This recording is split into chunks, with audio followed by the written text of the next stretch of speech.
ආදරණීය මවක්, ගුරුවරියක්, ලේඛිකාවක් සහ සමාජ සේවිකාවක් වන ශිහාරා කනකා හලාල්ඩීන් මහත්මිය ඇයගේ පණිවිඩය ලෝක මව්වරුන්ගේ දිනය වෙනුවෙන් අපට පැවසුවේ මෙසේ.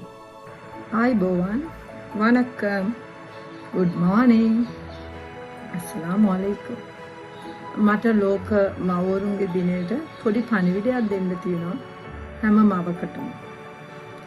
මව්වරුන්ට ලොකුම වගකීමක් තියෙනවා අපේ දුවා දරුවන්ට ආදරයෙන් පෝෂණය කරන්න වගකීමක්.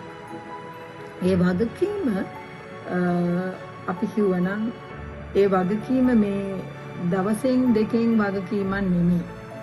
දරුවෙක්ව අපි මේ ලෝකෙට බිහි කරොත් ඒ දරුවට හැම වෙලේම ආදරයෙන් පෝෂණය කරන්න ඕනේ. කරුණාව, දයාව, මෛත්‍රිය ඒ ඔක්කොම අපි දරුවන්ට කියලා දෙන්න ඕනේ. ඒ වගේම තමයි අපේ දරුවෝ විතර නෙමෙයි දරුවෝ අපි අනිත් ළමයින්ට තව අම්මා කෙනෙක් වෙන්න අපි ආදරයයි, කරුණාවයි, දයාවයි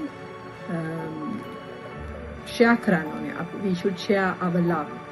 ඉතින් මගේ පණිවිඩය ලෝකේ ඉන්න සියලු දෙමව්පියන්ට, මව්වරුන්ට, ස්පෙෂලි මව්වරුන්ට අපේ වගකීම හරි ආකාරයෙන් ඉවසීමත් එක්ක ආදරයයි, දයාවයි, කරුණාවයි පැය 24ක්ම අපි දරුවන්ට ලබා දෙන්න ඕනේ කියන වගකීම අපි බාර ගන්න ඕනේ.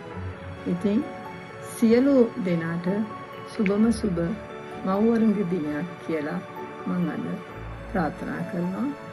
Happy Mother's Day to all wonderful parents, especially mothers. Thank you.